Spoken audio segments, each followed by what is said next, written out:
Hi everyone.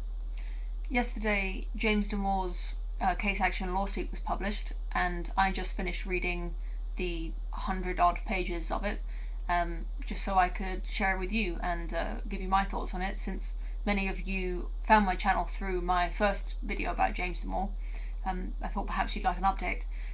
The class action lawsuit is basically a compilation of many instances of discrimination against white employees, male employees, and especially conservative and Republican employees at their company. Most of these incidents are employees getting into incidents with other employees and there being no punishment or even any acknowledgement from HR that this is happening, despite many occurrences of the opposite happening, where white men or conservatives were speaking out against the narrative of inclusivity and diversity of Google and being reprimanded by HR and sometimes being fired. The class action is not just on behalf of James Damore, it's also seems to mention this fellow named David Goodman, or Goodman, I haven't heard anyone else pronounce it yet, who seems to be in a similar situation to James Damore. It seems that David Goodman was fired for being an outspoken Trump supporter, which apparently to many Google employees is equivalent to calling yourself a misogynistic, homophobic Nazi, basically. Many of the posts that were screenshotted in the lawsuit document were of employees expressing their distaste specifically for Trump supporters and Trump voters, and saying that they should be fired just for that, or at least not be included in company projects to the point where they would be effectively useless to the company and would have to be fired because they're no longer doing any work. It's a pretty interesting document to read if you want to see dozens of posts by very intelligent but petty individuals detailing their distaste for white people, men, and conservatives, of course.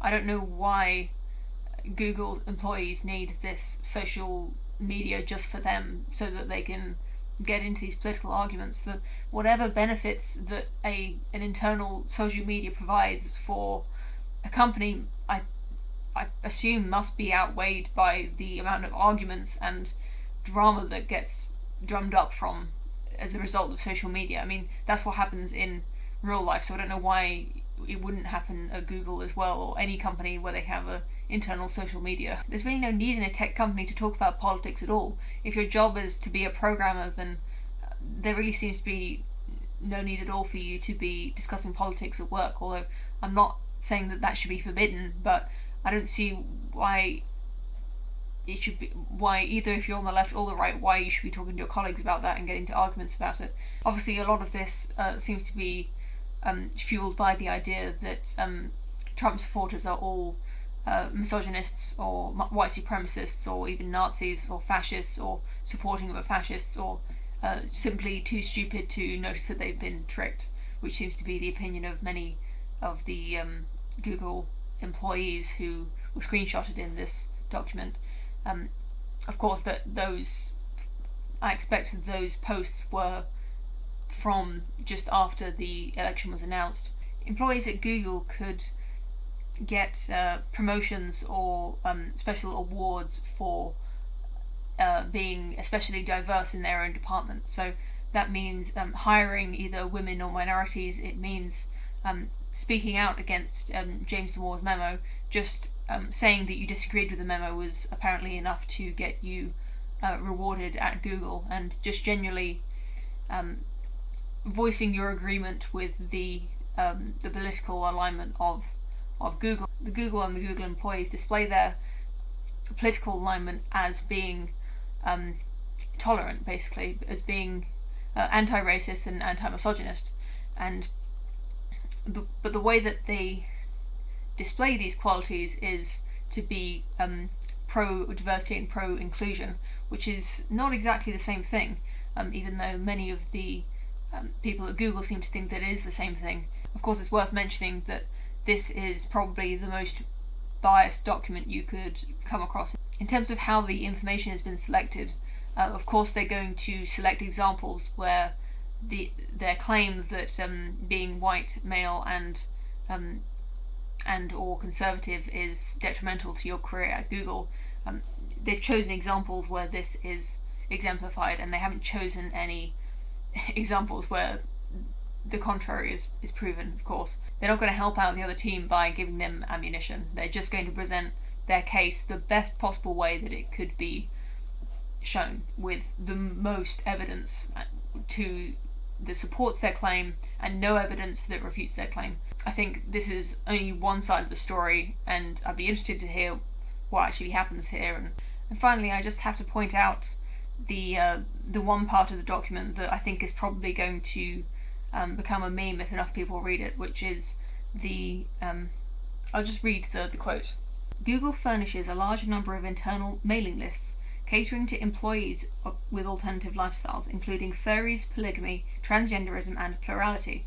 For instance, an employee who sexually identifies as a yellow-scaled wingless dragon and an expansive, ornate building presented a talk entitled Living as a Plural Being at an internal company event. I feel like this person who identifies as a yellow-scaled wingless dragon and an ornate, expansive building is probably going to get way too much hate already. I mean, I feel like this person is going to be public enemy number one for the next couple of weeks, and is probably going to spend the rest of their life living it down, because people are cruel. Now, I don't exactly support that lifestyle, but I'm not going to be the first to make fun of them either. One other interesting thing about James Damore coming into the news is the rewriting of history that has happened. If you watched my last video about James Damore, you'll know how much his memo was lied about. But now the media have changed their tune. I made a note of what every news outlet called his memo, what they used to refer to his memo. The Guardian called it a controversial memo about gender and tech. CNBC called it a controversial diversity memo, and specified that it was an internal memo criticising diversity effects. So this is a much improved way of depicting his memo compared to what it was last time, when very few, or if any, news outlets mentioned the fact that it was an internal memo, and most said that he was criticising diversity, not their diversity efforts. Wired described his original memo as an internal screed. BuzzFeed described his original memo as a manifesto that argued that Google's gender pay gap was the result of genetic differences that tend to favour men. You can watch my last video if you want to find out why that's incorrect. And BBC have now started calling it a controversial memo, which is a lot better than what they called it the first time they talked about it. So what does this mean? Is the media finally responding to the number of people who called them out on lying about the memo? Are we finally going to see the media telling the truth more? I doubt it. As always, thank you for watching, and please leave your comments below in the comment section.